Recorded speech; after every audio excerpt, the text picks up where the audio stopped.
تیری عظمتوں سے ہوں بے خبر، یہ میری نظر کا قصور ہے۔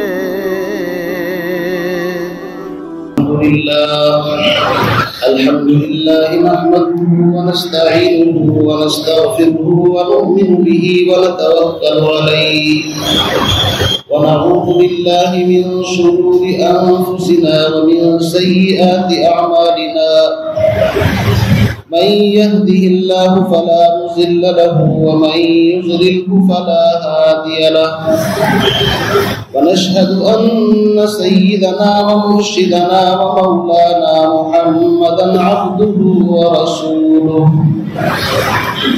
أما بعد فأعوذ بالله من الشيطان الرجيم، بسم الله الرحمن الرحيم، إنا عرضنا الأمانة على السماوات والأرض والجبال فأبين أن يحملنها وأشفقن منها وحملها الإنسان إنه كان ظلوما جهولا. وقال الله تبارك وتعالى في مقام آخر، إنا نحن نزلنا الذكر وإنا له لحافظون. صدق الله العظيم. وقال النبي صلى الله تعالى عليه وسلم، خيركم من تعلم القرآن وعلمه. وقال عليه الصلاة والسلام، من قرأ القرآن وحفظه وعمله أدخله الله الجنة وشفعه في 10 من أهل بيته كلهم قد استوجب النار، أو كما قال النبي صلى الله تعالى عليه وسلم. انتہائی واجب الاحترام بزرگوں، دوستوں، عزیز ساتھیوں اور طلبہ عزیز، اس وقت ہم سب قرآن پاک کی اس تقریب کے موقع پر جمع ہیں۔ آج الحمدللہ آپ کے اس مدرسے کے اندر پڑھنے والے 2 بچوں نے قرآن پاک مکمل کیا ہے۔ اس خوشی میں ہم سب یہاں پر جمع ہوئے ہیں، اور یوں سمجھیے کہ قرآن پاک کی عظمت اور اس کی رحمت اور برکت سمیٹنے کے لیے دعا کی خاطر ہم سب یہاں پر جمع ہوئے ہیں۔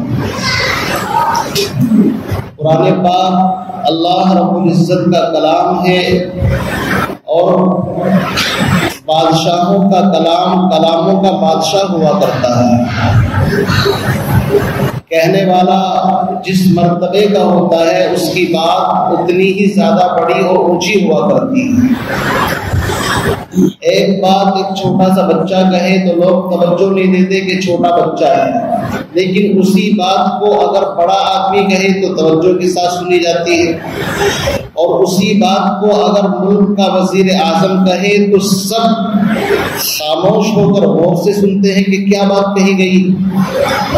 تو یاد رکھیے، اللہ رب العزت کا کلام اتنا اہم، اتنا اونچا کلام ہے کہ کائنات میں کوئی کلام اس کا مقابلہ نہیں کر سکتا۔ میرے عزیز بزرگوں، بھائیوں، ہم سب قرآن پاک کی عظمت کو پہچانے کی کتنی اونچی چیز ہے۔ اللہ رب العزت نے اس قرآن پاک کو آسمانوں پر پیش کیا، اور بلکہ امانت کہا، انا عرضنا الامانہ۔ امانت کسی عام بندے کو نہیں دی جاتی، امانت اس کو دی جاتی ہے جو امانت کی حفاظت بھی کر سکے۔ امانت اس کو دی جاتی ہے جو امانت کا اہل ہو۔ امانت ہر کسی کو نہیں سونپی جاتی۔ اللہ رب العزت نے کائنات میں بہت ساری چیزیں دے رکھی ہیں، لیکن کسی چیز کے بارے میں یہ نہیں کہا کہ میں نے اس چیز کو فلاں کو دینے کا ارادہ کیا، فلاں کو دینے کا ارادہ کیا، فلاں کو دینے کا ارادہ کیا، ایسا کہیں نہیں فرمایا۔ لیکن قرآن پاک کے بارے میں اللہ رب العزت نے فرمایا کہ جب میں نے اس کو اتارنے کا ارادہ کیا تو سب سے پہلے آسمانوں پر پیش کیا، اس لیے کہ آسمان بڑی مخلوق ہے، بغیر ستون کے قائم، اور اتنی بڑی مخلوق ہے آسمان اللہ کی کہ لاکھوں اربوں پتہ نہیں کتنے فرشتے اس کے اوپر ہیں۔ جنت ہے، عرش ہے، کرسی ہے، لوح محفوظ، دنیا بھر کی چیزیں آسمانوں کے اوپر ہیں۔ اتنی عظیم چیزوں کو اٹھائے ہوئے ہے، لیکن جب قرآن پاک کے اتارنے کا نمبر آیا تو اللہ نے پہلے سوچا کہ آسمانوں سے پوچھا جائے کہ میری اس امانت کو تم سنبھال لو گے۔ اِنَّا عَرَضْنَا الْأَمَانَةَ عَلَى السَّمَاوَاتِ، اللہ نے آسمانوں پر پیش کیا۔ تو آسمان جو اتنا وزن اٹھائے ہوئے ہیں، اللہ رب العزت کی عظمت کے سامنے ڈر گئے، کانپ گئے، ہل گئے، کہنے لگے الہی ہمارے بس سے باہر ہے، تیری اس امانت کو ہم نہیں اٹھا سکتے۔ فَأَبَيْنَ أَن يَحْمِلْنَهَا وَأَشْفَقْنَ مِنْهَا، انکار کر دیا۔ اس کے بعد اللہ نے زمین کے اوپر اس امانت کو پیش کیا، اور زمین کتنے انسان رہتے ہیں، کتنی مخلوق اس کے اوپر آباد ہے، کتنے پہاڑ ہیں، کتنے سمندر، اور دنیا بھر کا وزن اس کے اوپر موجود ہے، ساری چیزوں کو اٹھاتی ہے، کبھی انکار نہیں کرتی۔ لیکن قرآن پاک اتنی مضبوط، اتنی مستحکم اور اتنی اہم کتاب تھی کہ اللہ نے آسمانوں کے بعد زمین کو کہا کہ تیرا سینہ تو بڑا کشادہ ہے، تیرے اوپر تو بڑے بڑے سمندر بہ رہے ہیں، تو میری اس امانت کو لے لے۔ قرآن کہتا ہے زمین نے بھی انکار کر دیا کہ میرے اندر طاقت نہیں۔ اس کے بعد اللہ رب العزت نے پہاڑوں سے، پہاڑ آسمانوں سے بات کرتے ہوئے، اور اتنے مضبوط کہ زمین کو جب پانی پر پھیلایا گیا تو زمین ہلنے لگی۔ قرآن کہتا ہے وَجَعَلْنَا الْجِبَالَ أَوْتَادًا، اللہ نے پہاڑوں کو میخ اور کیل کے طور پر زمین کے اندر ٹھوک دیا تاکہ زمین ہلے نہیں۔ تو اس قرآن پاک کو، عظمت والے قرآن کو آسمانوں پر پیش کیا، زمین پر پیش کیا، پہاڑوں پر پیش کیا۔ ان ساری مخلوق نے جب انکار کر دیا تو اللہ کی اس امانت کو کس نے اٹھایا؟ قرآن کہتا ہے فَأَبَيْنَ أَن يَحْمِلْنَهَا وَأَشْفَقْنَ مِنْهَا وَحَمَلَهَا الْإِنسَانُ۔ اللہ رب العزت نے اس آخری کتاب کو، آخری پیغمبر جناب محمد رسول اللہ صلی اللہ علیہ وسلم کے قلب اطہر کے اوپر، آپ کے دل کے اوپر اتارا۔ پتہ چلا کہ انسان کا یہ دل اس چیز کو اٹھانے کی صلاحیت رکھتا ہے جس کو آسمان، زمین، پہاڑ نہ اٹھا سکے۔ انسان کا یہ چھوٹا سا دل دیکھنے میں بہت چھوٹا ہے، لیکن اس کے اندر وہ صلاحیت، وہ استعداد موجود ہے کہ اللہ کے اس کلام کو یہ اپنے سینے کے اندر داخل کر لیتا ہے۔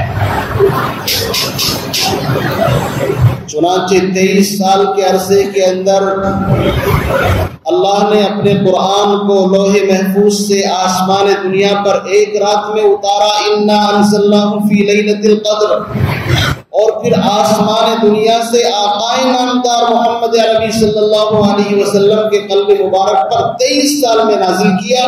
اور قرآن پاک کی سب سے پہلی آیت اقرأ باسم ربک الذی خلق یہاں سے شروع ہوا، اور الیوم اکملت لکم دینکم واتممت علیکم نعمتی، اللہ نے آہستہ آہستہ اپنی اس نعمت کو مکمل کر دیا۔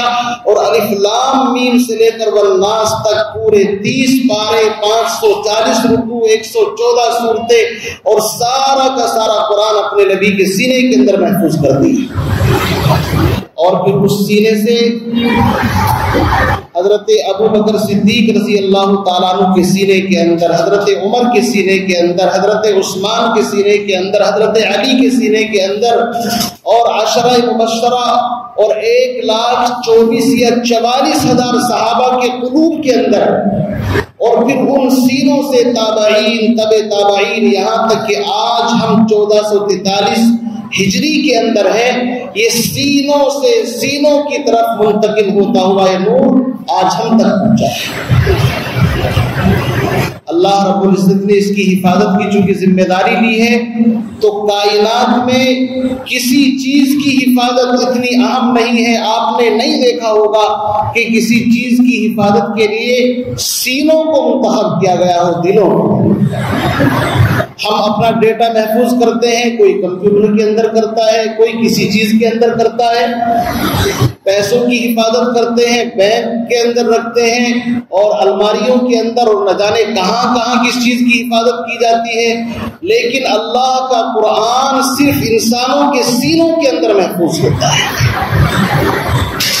اور یاد رکھیے، انسان کے جسم کے اندر سب سے قیمتی حصہ وہ انسان کا دل ہے، دل۔ اسی لیے حدیث کے اندر فرمایا، الا ان فی الجسد لمضغہ اذا صلحت صلح الجسد کلہ واذا فسد الجسد کلہ الا وہی القلب۔ جانتے ہو انسان کے جسم کے اندر گوشت کا ایک لوتھڑا ہے، اگر وہ صحیح ہے تو سارا جسم صحیح ہے، اگر وہ بگڑ جائے پورا جسم کا نظام بگڑ جاتا ہے۔ ایمان بھی دل کے اندر ہوتا ہے، کفر بھی دل کے اندر ہوتا ہے، تو اللہ نے ہمارے سینوں کو قرآن پاک کی حفاظت کے لیے چنا ہے۔ خوش نصیب ہیں وہ انسان جن کے سینوں کے اندر رب کا قرآن محفوظ ہے۔ میرے بھائیوں، یہ قرآن بڑی عظمت والی کتاب ہے۔ اللہ کے نبی نے ارشاد فرمایا، جس انسان نے قرآن پاک کو پڑھا، حفظ کیا، یاد کیا، اس کے مطابق زندگی گزاری، من قرأ القرآن وحفظه وعمله ادخله اللہ الجنہ، اللہ رب العزت اس بندے کو جنت کے اندر داخل فرمائے گا۔ اور دوسری حدیث کا مفہوم ہے، اس کو کہا جائے گا اقرأ، قرآن پڑھ اور جنت کے درجات پر چڑھتا جا، جہاں تیرا آخری لفظ ہوگا، یعنی الف لام میم سے شروع کر کے والناس کے سین پر قرآن ختم ہوگا، جنت کے اتنے درجات پر اللہ اس بچے کو فائز فرمائے گا۔ اور فرمایا، آج ہم تجھے ایسے 10 آدمیوں کے بارے میں حق دیتے ہیں۔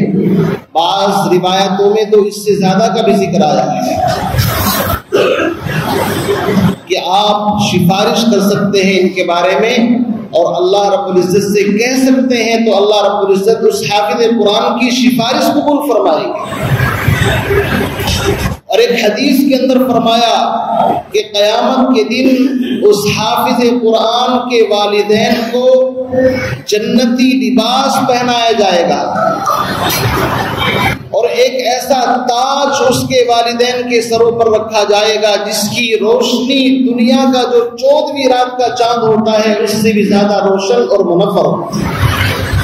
تو آپ اندازہ لگائیے اس حافظ قرآن کا کیا حال ہوگا جس کے صدقے میں ماں باپ کو اتنی بڑی دولت مل رہی ہے، تو خود اس کا مقام کیا ہے۔ یاد رکھیے، جس کے سینے کے اندر قرآن کی ایک سورت محفوظ ہو، آپ نے نہیں سنا سورہ ملک پڑھا کرو، اللہ کے نبی نے فرمایا یہ عذاب قبر کو روکتی ہے۔ تو جس سینے کے اندر 114 سورتیں محفوظ ہوں، انشاءاللہ اللہ رب العزت عذاب قبر سے بھی اس کی حفاظت فرمائے گا، پل صراط کے راستے پر بھی حفاظت فرمائے گا، میدان محشر کے اندر بھی حفاظت فرمائیں گے، اور اللہ رب العزت اپنے عرش کا سایہ اس کو نصیب فرمائیں گے۔ اس لیے ہمیں چاہیے کہ خود بھی قرآن پاک پڑھیں، اپنے بچوں کو، بچیوں کو قرآن پاک کا حافظ بنائیں، اس کے عزائم ارادے کریں گے نہیں انشاءاللہ۔ اگر آپ تاریخ اور سیرت کا مطالعہ کریں گے تو آپ کو حیرت ہوگی کہ اللہ نے اس قرآن کو اتنا آسان کیا ہے کہ 8 سال کا بچہ بھی اس کو حفظ کر لیتا ہے، اور 80 سال کا بوڑھا بھی اس کو حفظ کر لیتا ہے۔ اور اللہ نے اس قرآن کے اندر وہ کرشمہ وہ معجزہ رکھا ہے کہ تین دن کے اندر بھی قرآن پاک کو حفظ کیا ہے اور 27 دن کے اندر بھی کتاب میں لکھا ہے ایک واقعہ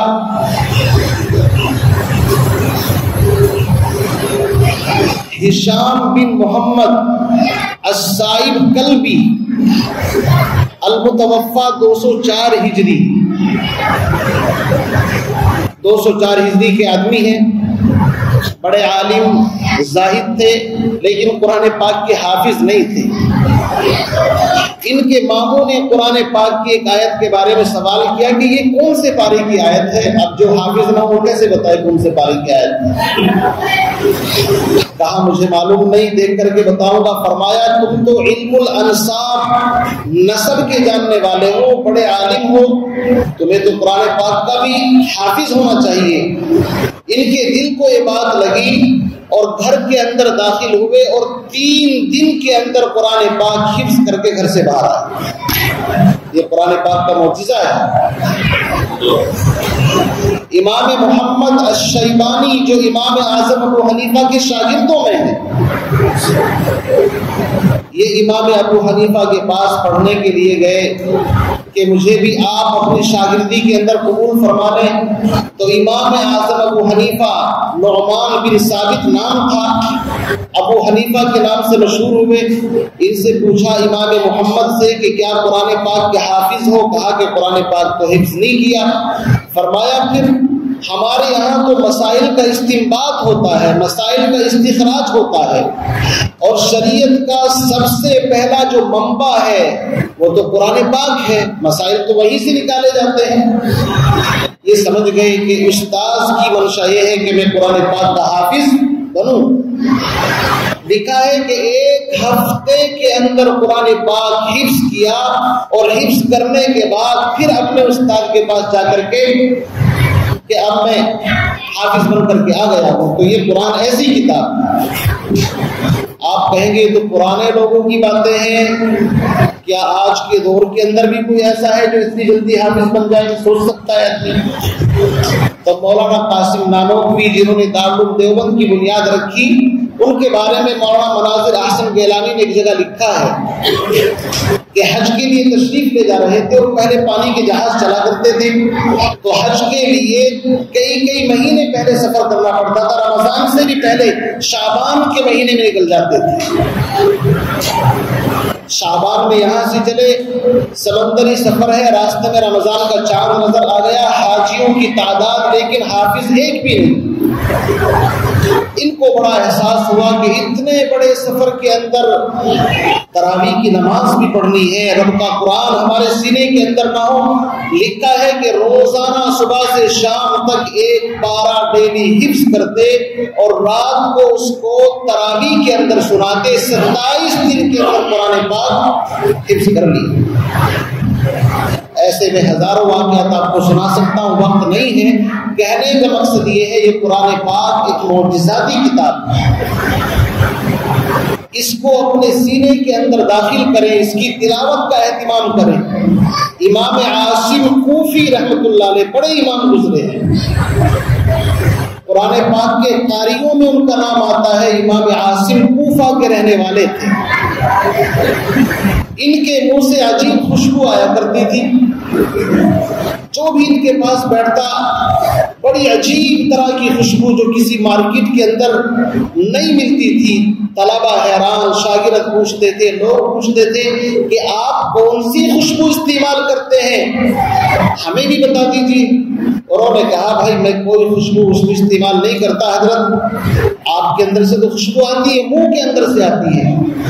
رونے لگے۔ فرمایا کہ ایک راز ہے، میں اس کو بتانا نہیں چاہتا تھا، لیکن جب تم ضد کرتے ہو تو بتاتا ہوں۔ ایک روز پیغمبر علیہ الصلوۃ والسلام خواب کے اندر تشریف لائے اور آ کر کے میرے منہ کا بوسہ لے لیا اور فرمایا کہ تم قرآن بہت پڑھتے ہو کثرت کے ساتھ، جس دن سے پیغمبر علیہ الصلوۃ والسلام نے اپنا منہ میرے منہ سے لگایا ہے اس دن سے یہ خوشبو میرے منہ سے جاری ہو گئی۔ تو میرے عزیز بھائیوں، یہ قرآن پاک، اس کا پڑھنا بھی عبادت، اس کا دیکھنا بھی عبادت، اس کا سننا۔ الغرض قرآن پاک کی ہر چیز عبادت ہے. جس سینے کے اندر قرآن پاک محفوظ ہے، اگر آپ اس حافظ قرآن کو صرف محبت کی نظر سے دیکھ رہے ہیں تو رب کعبہ کی قسم آپ کا یہ محبت کے ساتھ دیکھنا بھی عبادت کے اندر داخل ہے. قیامت کے دن اللہ کے نبی جناب محمد الرسول اللہ صلی اللہ علیہ وسلم سب کے سامنے ایک انسان سے پوچھا جائے گا تو نے قرآن پڑھا کہ جی نہیں. فرمایا کیا کسی قرآن پڑھنے والے سے محبت کی کہ جی ہاں یہ تو میں کرتا تھا، مجھے محبت تھی قرآن پاک پڑھنے والوں سے.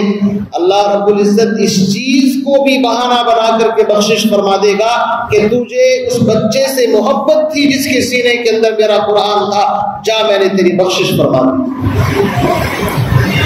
تو ہم سب عزائم ارادے کریں کہ خود بھی قرآن پاک پڑھیں گے نہیں انشاءاللہ، خود حافظ قرآن بننے کی کوشش کریں. حدیث میں آیا جو بندہ قرآن پاک پڑھنے کی نیت کر لے اور پڑھتے پڑھتے اس کی وفات ہو جائے، موت ہو جائے، کل قیامت کے دن اس کی نیت کی وجہ سے اللہ رب العزت اس کو حافظ قرآن بنا کر کے کھڑا کرے گا کہ اس نے کام شروع کر دیا. اس لیے ہمارا کام کیا ہے؟ ارادے کرنا. جماعت والے جو کہتے ہیں نا ارادے میں نام لکھوا لو، مطلب یہ ہے ارادہ کریں گے، موت بھی آ گئی، کم سے کم لکھا تو گیا. تو ہم ارادے کریں کہ انشاءاللہ روزانہ 2-3 آیتیں حفظ کرنا کوئی مشکل نہیں. جب انسان محنت کرتا ہے تو محنت کے ذریعے سے لاکھوں ٹن لوہے کو ہوا کے اندر اڑاتا ہے. محنت کی وجہ سے اس نے سیکھا. 100 ڈبوں کی ریل کو انسان محنت سے سیکھتا ہے تو چلا لیتا ہے. تو کیا قرآن پاک جس کے بارے میں اللہ نے فرمایا وَلَقَدْ يَسَّرْنَا الْقُرْآنَ لِلذِّكْرِ فَهَلْ مِن مُدَّكِرٍ، اس کو حفظ نہیں کر سکتا؟ بڑا آسان کام ہے، تو ہی اگر نہ چاہے بہانے ہزار ہیں. ہم اس کی اہمیت کو بھی سمجھ نہیں رہے ہیں کہ حافظ قرآن کا کیا مقام ہے. ہم سمجھتے ہیں تو ویسے ہی لوگ ہوتے ہیں، اور ہم اکثر اللہ معاف فرمائے اپنے قیمتی اچھے بچوں کو اسکولوں کے اندر، اور جو ویسے ہی ہوتے ہیں نا، کسی کے ناک بہ رہی ہے، ماں باپ کو پریشان کر رہا ہے، تو سوچتے ہیں کہ چلو اس کو مدرسے کے اندر بھیج دو، کم سے کم وہاں جا کر کے تھوڑا کیوں جی ٹائم پاس ہو جائے گا. یہ ہماری نیتیں ہوتی ہیں. اپنے سب سے اچھے بچے کو پہلے قرآن کا حافظ بناؤ. حافظ قرآن بنانے کے بعد انجینئر بناؤ، پائلٹ بناؤ، ڈاکٹر بناؤ، پروفیسر بناؤ، کوئی منع نہیں کرتا. یاد رکھیے، غلط ہے جو یہ کہتا ہے کہ مدرسے والے اسکولوں کی مخالفت کرتے. کوئی مخالفت نہیں کرتا. ہم یہ کہتے ہیں اس کے سینے کے اندر پہلے اللہ کی محبت، قرآن اس کے سینے کے اندر ڈال دو. اب یہ ڈاکٹر بنے گا تو یہ دوائی قرآن و سنت کی روشنی میں دے گا، دوسرے کی جیب نہیں کاٹے گا، ڈاکہ نہیں ڈالے گا. اس کے دل کے اندر اللہ کا قرآن ہے تو سوچے گا مریض سے محبت ہونی چاہیے. کیوں جی؟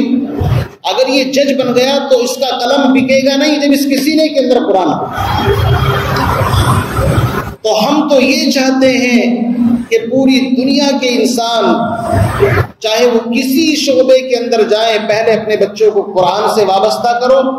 اور یہ میرا تجربہ ہے اور آپ اس کو دیکھ لینا، جس بچے کے سینے کے اندر قرآن ہوتا ہے خدا کی قسم اس کا دماغ اتنا ہائی ہوتا ہے کہ وہ بچہ جس کو شروع سے انگلش میڈیم کے اندر ڈالا گیا ہو اور وہ بچہ جس کو پہلے مکتب کے اندر دین سکھایا گیا ہو، اس بچے کا مقابلہ اگر آپ کرو گے تو مقابلہ نہیں کر سکتا. یہ تجربے کی بات آپ کو بتا رہا ہوں. تو پہلے اپنے بچوں کو حافظ قرآن بنائیں. تم شوق سے کالج میں پڑھو، پارک میں پھولو، جائز ہے غباروں میں اڑو، چرخ پہ جھولو، پر ایک سخن بندے عاجز کی رہے یاد، اللہ کو اور اپنی حقیقت کو نہ بھولو.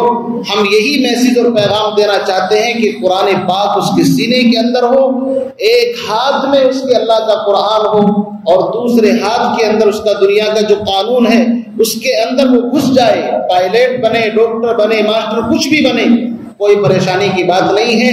اپنے بچوں کو یہ دین بھی سکھاؤ اور دنیاوی علوم بھی ان کو سکھاؤ تاکہ ہم کاندھے سے کاندھا ملا کر کے اپنے ملک کی جو مطلب ہمارا ملک ہے اس کے اندر ہم اپنی قربانی دیں, اس کو آگے کی طرف لے جائیں. سائنس کے اندر حصہ لیں, کوئی دقت نہیں ہے. مسلمان سائنسداں بنے گا تو نام ہوگا. اپنے ملک کے اندر جس کے اندر ہم رہتے ہیں اس ملک کو آگے بڑھانے کے اندر ہم اپنا کردار اپنا رول پلے کریں, ڈاکٹری اعتبار سے, ماسٹری اعتبار سے, ہر اعتبار سے. اور پچھڑا پن ہمارے اندر نہ رہے کہ ہم ایجوکیشن سے پیچھے رہ جائیں. اللہ معاف فرمائے, مسلمان بچے اکثر اپنے بچوں کو کام کاج کے اندر ڈال دیتے ہیں. بہت سے تو بھائی کچھ پڑھتا نہیں, چلو اس کو کام پر ہی ڈالتے ہیں. یہ بھی ایک بہت بڑی وہ بات ہے. کوشش کرتے رہنا چاہیے. بہرحال باتیں تو بہت ساری ہیں, باتوں میں سے باتیں نکلتی ہیں. قرآن پاک کی دعا کا موقع تھا, آپ سب تشریف لائے. 2 بچوں نے مدرسے کے اندر قرآن پاک حفظ کیا ہے. اللہ تعالیٰ سے دعا فرمائے ان بچوں کو نیک بنائے, حافظ قرآن بنائے, عالم دین بنائے. جن کے بچوں نے کیا ان کے والدین کو بھی اللہ تعالیٰ سلامت رکھے, صحت دے, عافیت دے. اور ہم سب جو یہاں پر بیٹھے ہوئے ہیں ارادے کرے, عزائم کرے, اللہ تعالیٰ ہمیں بھی اپنے بچوں کو حافظ قرآن بنانے کی توفیق عطا فرمائے. بس یہ دعائیہ پروگرام ہے, مختصر سے انشاءاللہ دعا کر دیتے ہیں. ٹھیک ہے, آگے بھی جو آپ کہنے والے تھے وہ سب ٹھیک ہے. دعا کرنا, درود شریف پڑھنے سے.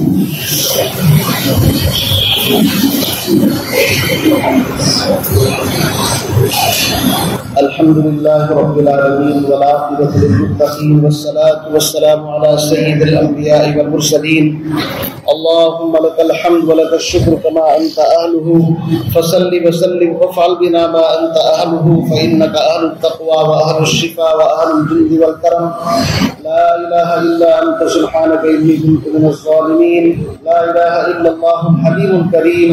سبحان الله رب العرش العظيم. نسألك موجبات رحمتك وعزائم مغفرتك والغنيمة من كل بر والسلامة من كل اسم.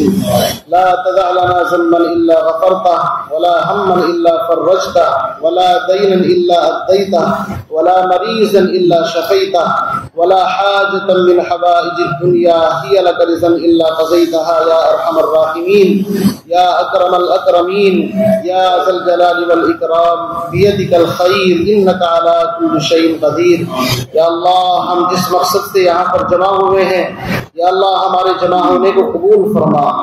یا اللہ قرآن پاک کی دعائیہ پروگرام کے اندر ہم سب یہاں پر اکٹھا ہوئے ہیں. مولا کریم قرآن پاک کے حفظ کرنے کے بعد, اس کو پڑھنے کے بعد جو دعائیں مانگی جاتی ہیں یقیناً آپ ان دعاؤں کو قبول فرماتے ہیں. یا اللہ یہ تیری ذات سے نکلا ہوا کلام ہے, بہت اونچا کلام ہے. یا اللہ ہمیں اس قرآن پاک کی قدردانی کی توفیق نصیب فرما.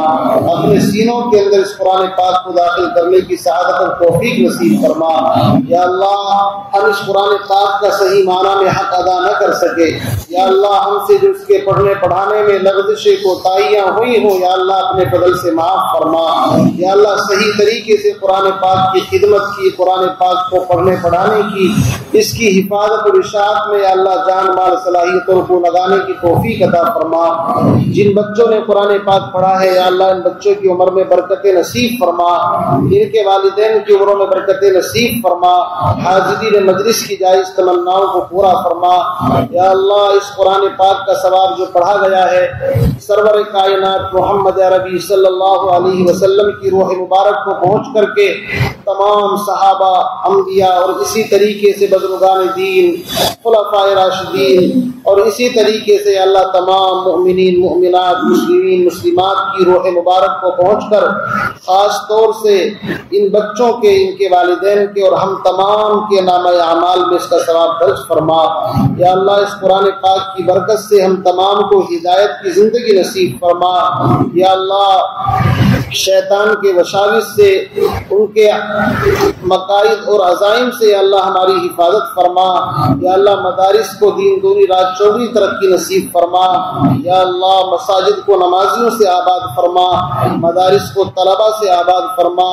یا اللہ پڑھنے پڑھانے والوں میں اخلاص للہیت نصیب فرما. یا اللہ مولا کریم تو دانا ہے, بینا ہے, علیم بذات صدور ہے, ہم سب کے احوال سے بخوبی واقف ہے. یا اللہ ہم تمام کی جائز تمناؤں کو حاجات کو پورا فرما، یا اللہ جو بے روزگار ہیں ان کو حلال روزگار نصیب فرما، یا اللہ جو برسر روزگار ہیں ان کے روزگار میں برکتیں نصیب فرما۔ مولا کریم ہم سب یہاں پر دعا کے لیے اکٹھا ہوئے ہیں، یا اللہ آپ ہماری جائز ضرورتوں کو ہم سے زیادہ جانتے ہیں۔ مولا وہ چیزیں جو ہم بغیر مانگے یہاں پر یا اللہ رہ گئے ہیں، وہ عزائم اور ارادے جو دل کے اندر ہیں لیکن زبان پر نہیں آ رہے ہیں، مولا کریم خزانے غیب سے ان کو بھی پورا فرما۔ جب تک زندہ رہیں ایمان پر، اسلام پر، قرآن پر زندگی گزارنے کی توفیق عطا فرما، قرآن و سنت کے مطابق زندگی گزارنے کی توفیق عطا فرما۔ مولا کریم قرآن پاک سے شغف اور قرآن پاک سے عشق نصیب فرما، یا اللہ زندگی گزارے تو قرآن و سنت کے مطابق، موت آئے تو ایمان پر، اسلام پر ایسی زندگی نصیب فرما۔ مولا کریم ہمارے اعزاء اقربا جو دنیا سے جا چکے ان کی مغفرت فرما، جو حیات ہے عمروں میں برکتیں نصیب فرما، جو بیمار ہیں بیماروں کو شفا کاملہ عاجلہ نصیب فرما، مقروض ہیں قرضوں سے نجات نصیب فرما، جن گھروں میں جوان بچے بچیاں ہیں یا اللہ ان کے والدین شادیوں کو لے کر کے فکر مند ہے، بہترین رشتوں کے انتظامات پیدا فرما، یا اللہ اتباع سنت نصیب فرما، سنت کے مطابق زندگی گزارنے کی توفیق عطا فرما، ہمارے اس مدرسے کی حفاظت فرما، پوری دنیا میں جہاں جہاں مدارس سے تمام کی حفاظت فرما، یا اللہ مدارس سے بہترین حفاظ کرام نکلے، یا اللہ ایسی محنتیں ہو جائیں، ایسی سعادت اور توفیق نصیب فرما، ظاہر کو باطن کو شریعت و سنت کے مطابق کرنے کی توفیق عطا فرما۔ جو حضرات مدارس کا مساجد کا تعاون کرتے ہیں دامے درمے سخن قدمے، یا اللہ ان کے تعاون کو قبول فرما، ان کی بھی جائز تمناؤں کو حاجات کو پورا فرما۔ یا اللہ مانگنے کے لیے تو بہت ساری چیزیں ہیں لیکن یا اللہ تو ہماری ضرورتوں کو ہم سے زیادہ جانتا ہے، مولا اس قرآن پاک کی برکت سے یا اللہ ہم تمام کی جائز تمناؤں کو پورا فرما، جو چیزیں بغیر مانگے رہ گئی ہیں بن مانگے وہ تمام چیزیں نصیب فرما، یا اللہ ہم تمام کا اپنے اپنے وقت پر ایمان پر خاتمہ نصیب فرما۔ یا اللہ جن بچوں نے قرآن پاک پڑھا ہے ان بچوں کو اس قرآن کے مطابق بہترین طریقے سے زندگی گزارنے کی توفیق عطا فرما، آگے بھی ان بچوں کو عالم باعمل بنا، یا اللہ دین کی اشاعت دین کی حفاظت کے لیے قبول فرما۔ مولا کریم ہم تمام کی یا اللہ مختصر سی دعاؤں کو اپنے فضل و کرم سے اپنی پاک بارگاہ میں شرف قبولیت نصیب فرما۔ سبحان ربک رب العزت عما یصفون وسلام علی المرسلین والحمد للہ رب العالمین اجمعین برحمتک یا ارحم الراحمین۔